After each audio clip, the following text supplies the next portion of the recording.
Hey all, and welcome back to the HFC playthrough of Super Mario 64. We're heading back to the upper floors today, and the first world we're going to be tackling here is, I would say, one of the more puzzle-heavy ones in the game. It is time for Wet Dry World.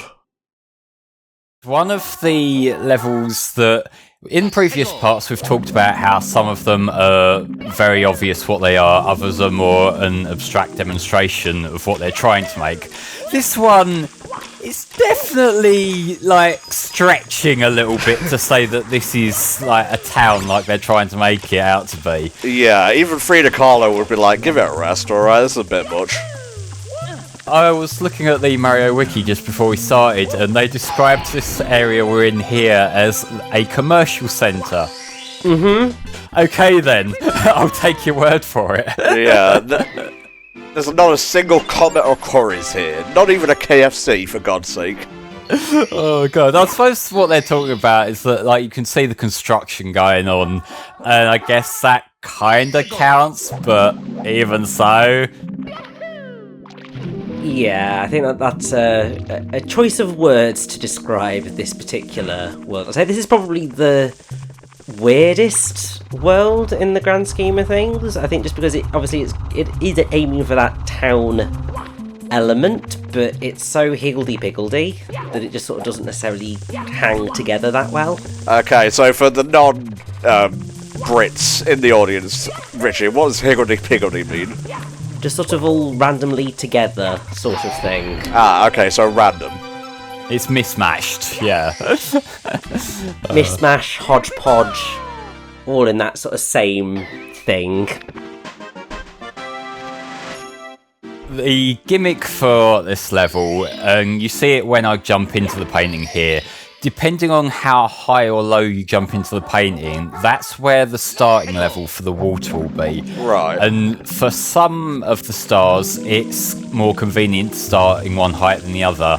But there are also these little switches around. They're called crystal taps, I believe is the official name, but they're switches. I will call them things, alright? Yeah, we'll just call them things. That will do the job nicely. So how did you fare with this world back in the day, Rich? Did it puzzle you, or did you puzzle it?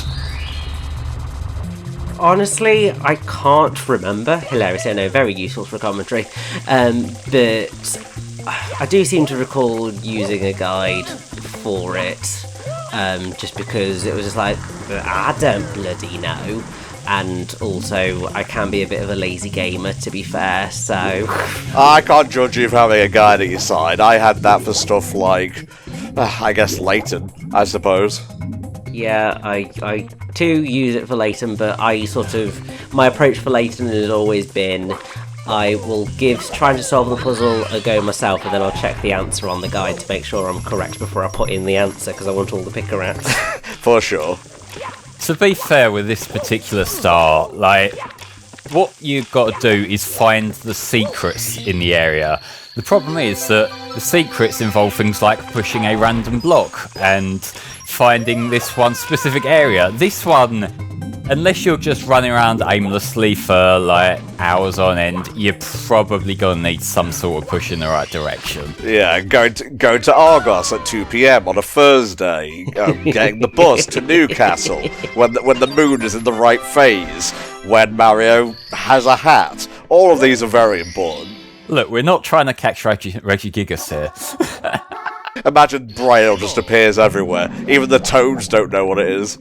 Oh god. So the thing is, there are some more that are even more obscure than that. The most recent one that comes to mind is the fucking, getting Manaphy in Legends Arceus. There you need those 3 specific Pokemon and to, surf through a specific area. Yeah. It's yeah, there's a clue for that in Brilliant Diamond and Shining Pearl. Great. Very useful there, guys. Hey, that game is worthwhile. I got a phone case in Pokemon Scarlet because I had save data for it. Mm-hmm. Yes, that totally makes it worth it. So the thing is, I love Legends Arceus. I can't say the same for the remakes. I have to say, it is sad that Brilliant Diamond and Shining Pearl ended up being so I suppose, disappointing in the grand scheme of things. It is. Obviously, pretty much consistently up till then, all of the remakes have felt like actually really worthwhile reimaginings of the original games. Like, Aura's tried something different, for example. And, like, I mean, people will always go to bat for Fire Red, Leaf Green and Heart Gold, Soul Silver as being, like, some of the best remakes out there. Yeah. So it is a shame that Sinnoh sort of suffered with that, because, like, from my memories of Diamond and Pearl, like, obviously it took until Platinum for that sort of generation to actually sort of pick up and feel like proper fun, and it was just like you had a chance to, you know, do something fun and exciting, like, you know, Pokemon Legends Arceus did with those original games, and you just chose the sort of, I don't want to use the word laziest, but you get the gist of what I'm going for there. Like, least imaginative, yeah. Yeah, it's like, I am not denigrating, like, the amount of work that went into making it as a game, but it just comes across as lazy and unimaginative and pointless, really, because you're not really adding anything to the experience. To give some credit to the remakes, I will say the one thing that they do genuinely improve is the new underground system, having so many new Pokemon that aren't in the regional decks, does make it worth playing for, like, a replay, because that fixes one of the biggest problems that the original Gen 4 games had, where the Pokemon distribution was so limited that you would end up with basically the same team every time. Yeah. That does give you a few more options, and it does make it, like, I would say if you're looking to play the games for the first time, then Platinum's probably your best bet. But, like, if you just feel like replaying it for one reason or another, then the remakes, despite all their problems, especially in the balancing department, I still think that that's probably a good, like, second experience. It's just kind of a shame that they didn't really go as all out as they did with, like, say, Omega Ruby, Alpha Sapphire and whatnot. Yeah, that's fair. I love this place, this mysterious town that just happens to be, like, at the bottom of a caged-in area. What is its deal? I'm sure there are, like, 50 videos pertaining to the mystery on YouTube somewhere, but I can't be fucked to find them. There's probably a copy pasta or two, isn't there? But yeah, like, the thing is, like, again, this is what they're going for, is that they have the outside commercial area and they have this section as, like, the residential area. The thing that kind of throws it off is, why do you have to swim through an underwater tunnel to get from one to the other? Yeah, I suppose the thing is that a town setting for a bunch of levels is a really cool idea, but why the hell is it Wet Dry World? It's also, with the asset pool that they're working with, bear in mind that this is obviously an early 3D game, and they're using a lot of stock assets, and they're using a lot of, like, just simple objects, 3D objects. It's very hard to make a convincing representation of something that's as complex as a town, compared to, like, say, in 2D. Like, I think this was around a similar sort of, like, well, it was a little bit later that Warrior Land 2 came out on the Game Boy Color, and that had, like, the in-town world that was a much more convincing portrayal of a town. Yeah. It shows that at this point in history, it was so much harder to work with, like, the limitations of 3D. And speaking of stock assets, that door might look familiar to some people. Where have I seen that before? Yeah, they were pulling from, I assume, the same texture packs as Ocarina for this area. That's not something I would ever hold against them, because, like, that's a very common practice, both in video games of this era, also in music. Same reason why you hear, like, the same almond break in every fucking song, where you hear the same Gregorian chanting in every song. Like, it's not a bad practice, it's just once you notice this stuff, you never unnotice it. Yeah, for sure. And speaking of stock assets, I know you, Flame, you have a piece of trivia you wish to share with the class. Yeah, so the background that you see in the skybox for this level, What I find amusing is that they've got what a lot of games would do in this situation of they've taken just a stock photo of a town and put that in the background, and that town that they're using is like it's just a residential area from Shabam in Yemen. I'm not sure if I'm pronouncing Yemen. Yemen, okay. But the thing that makes it funny is for some inexplicable reason that I don't understand, that photo also has had the Mosque of Muhammad Ali that's in Cairo just like very crudely superimposed into the background.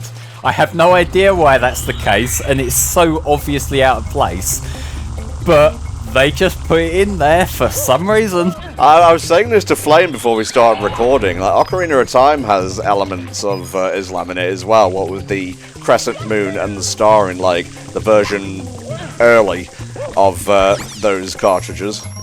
Well, the thing is that also one of the music tracks, from what I recall, had some Islamic prayers. The fire temple.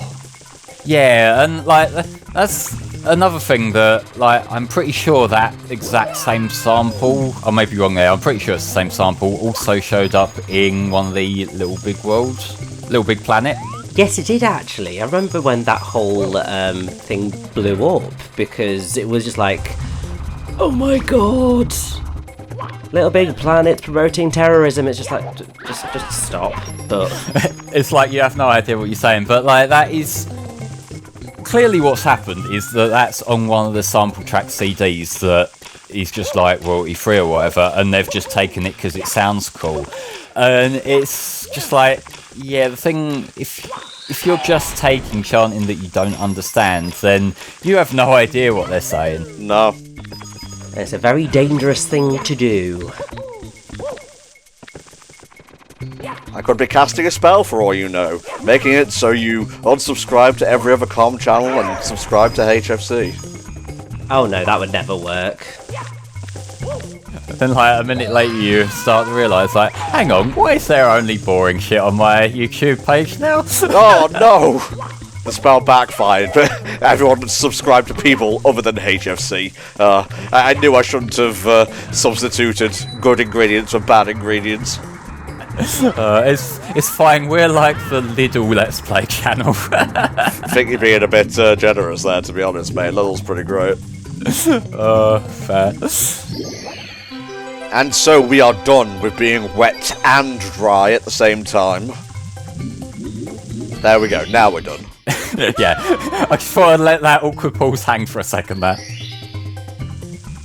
Alright, we out of here. Next up, we have another world of contrasts. Let's see where the flame is going. I'm just looking at the sheet here. I'm going off what I have read, not what I have seen. But this one, it deals with the big and the small. And its name, funnily enough, scrolling up here. It's going to be on screen before you get to it. Yeah, it was not the world I was thinking of. That comes in the next part. This is Tall Mountain. Fuck my life. It does involve a very big mountain, though. A very tall mountain. So you're kind of right, sort of. Don't patronise me. Just let it hang. I'll take the L. The word you're looking for is sweeping. I'm trying hard.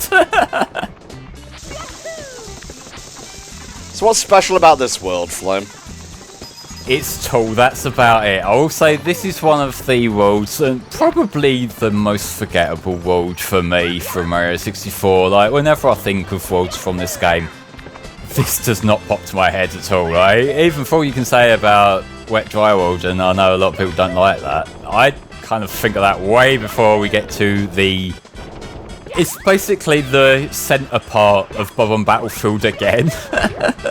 You say that, but actually I'd probably go to Tall Mountain before I'd go to Wet Dry World in terms of my memory, but I think that's just because I ended up spending a lot of time here because I just kept falling down the bloody mountain, because it's very easy to do. That would teach you. That would learn you a thing or two. I don't know what my opinion is on this because I've never really thought about it, but I think like the fact I thought Tiny Huge Island or whatever was coming up now and forgot about Tall Mountain has to speak for something. That's fair. probably mainly the reason why it doesn't stick with me, because it's like the least distinct theme more than anything. Because like, if you just look at all the colours on screen here, like this could just be a screenshot from Bob on Battlefield, and you probably wouldn't second guess it, you know? Well, and also the music is literally Bob on Battlefield. Well, okay, but to be fair, they only have a very small handful of level themes in this game, so they pretty much all get reused at least once or twice. The first water level and Didox share the same themes, so... But that one's okay, because I really like that one. Oh, okay. Okay, that's fair. But not that this is a bad theme, it's a very punchy theme which fits well for, like... It fits better for an early Mario level than it does for a Mario level that's, I think, like level 11 or whatever. I think it's level 12. Okay, I'm not good at counting, don't mind me. Well, join the fucking club, mate. And I'm just sitting here just going, yeah, got an A star in A-level maths. Not that I can do any of it anymore, but you know. Fuck my life. I haven't got a maths GCSE. I never got that chance, actually. I remember I never did like pure maths beyond what was compulsory. The period of time that that some of my classmates did the follow-up course that was like a lead into A levels, I just did statistics because that's the part of maths that I actually use in real life, like not your algebra shit. Fair. Hilariously, that was one of my least favourite modules, but I think that was just because the teacher really frustrated me. The monkey is free. The monkey is free. See, this is memorable. Ukiki. Not the only time he would show up in a Nintendo game. It'd be funnier if he stole his hat like Ash's Apom did. I mean, I wanted to say that actually in the DS version they do. Oh yeah, because that would make sense if it's still in the caps off of Yoshi. And actually, sort of, so I was the other day, because obviously Summer Games Done Quick happened relatively recently as of when we were recording this. And one of the runs in it was Super Mario 64 DS. And it was a sort of like a slight randomizer type dealio in terms, I think it was like a hard mode style speedrun. It was a very interesting one, but it was interesting seeing that. But then also, actually no, there was a DS one that was in, I think, Frame Fatales, and it was just interesting watching that and just going, oh my god, yes, I remember this, and it's actually so different from the original game that I sort of hadn't clocked quite how different certain elements of it are. The fact that it's so visually distinct as well is a big fact, because like that by the time the DS version came out, they'd sort of like established a more firm idea of what Mario should look like in 3D, so he's less misshapen, he's like, it's more consistent with everything else in the franchise. Yes. But like, speaking of speedruns, I would imagine that the DS version in general, like even for like a vanilla speedrun, would be more interesting to try to route, because each of the different playable characters has their own things. Like, I was just watching a bit of footage earlier of like, I was just scrolling through Chugga's run where he was just floating around with Luigi, because Luigi's got that sort of floaty thing on his jump. Hey, yeah, he does. That's just the sort of thing that you could probably do some neat skips with that if you know what you're doing. But whether that's worth giving up like Mario's abilities or Wario's abilities, that's the sort of thing that you would sit and comb over for ages just to try and optimise. Oh, definitely. And the other thing that was quite fascinating was obviously that there was all the sort of like extra stars that I'd completely forgot about. Like, they introduced all of the silver stars that you had to do, and switch stars that you sort of had to hit a switch somewhere and then run and collect it elsewhere. And yeah, it was a really fascinating thing to just sort of rewatch, and also the fact that in order to get to Bowser, the minimum number of stars you need is 80, whereas I think in this game, is it 60 or 70? I can't remember off the top of my head, but it's one of those. It's 70. It's 70. Yeah. So yeah, so like in the DS version, you need an extra 10 stars to get to Bowser, and it was just kind of like obviously I knew that when I played it, but it's been such a long time that I hadn't quite clocked how different they were. Skill issue. But like, it's one of them things where like when you haven't played a particular version of a game for so long, it just sort of blurs together in your mind, and so like you would take one look at it and immediately think like, yeah, that's Mario 64, but the actual intricacies of it, it's like, no, that just sort of gets lost to time. Yeah. Making good progress here. Mario somehow got out of that area that he was stuck in there. I'm not sure if it's that section or a section like it, but I seem to vaguely recall in the DS version they added a cage to it, which would make that even more troubling. We've finally got Mario. Oh, what's that? The star has teleportation properties? Well, fuck. I spent all my savings on that. Lord Bowser ain't gonna be happy about this. Oh, I was so looking forward to him spending like 3 hours trying to climb back up the hill he just slid down.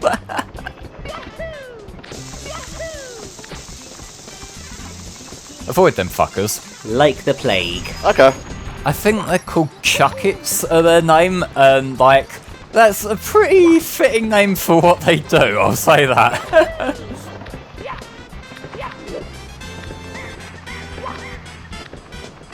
So what star are we going after now, mate? This one, I think this is the breathtaking view one. I will admit, because we spent the slider portion just sort of bullshitting, I lost track of time, but yeah, this again is another thing I have with this level, in that because the base, it's a very linear way up the mountain, because like obviously it's going to be a linear way up the mountain. It means that like a lot of them just sort of do blend together, because the start of each mission is basically the same thing. Yeah, no, that's fair, because you're pretty much consistently always going from the bottom of the mountain to the top of the mountain, and there's very little variation in it. Well, hey, people pay good money to do that in real life, so who are we to say this is a boring level?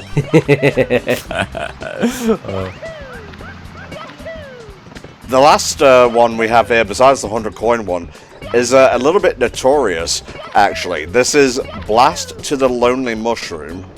Can be a little bit fiddly, but I think that will kind of speak for itself when we actually get there, because again, we're just strolling up the same mountain. Ah, I believe you're taking a different route here? I might have been. Yes, this is the skip. I forgot that I did this. Yeah, because what it wants you to do is it wants you to fire yourself over there. But if you just cheat your way using the skip, you can do that. I died so many times. Effectively, obviously, the way it wants you to do it is to fire yourself in the cannon, but you either hit the star or you miss. And if you miss, you're going straight into those oddly blocky clouds. Yes, and you are dead.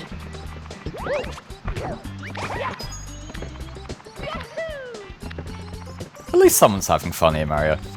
Yeah. What? You don't like going up and down the same thing? I mean, I like going up and down a structure in a video game. I've told you this before, but repetition, you know, despite what you may have heard, is not one of my favourite things. It's fine. We have a much more interesting vertical level in the next part, so you can look forward to that one. Ooh.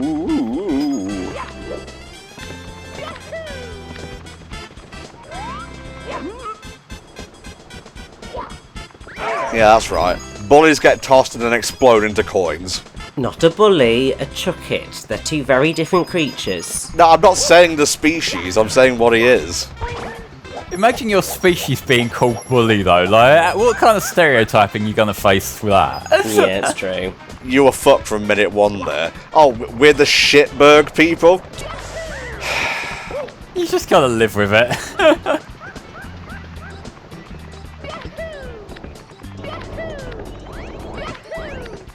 Feel free to chime in with important commentary at any point, Flume.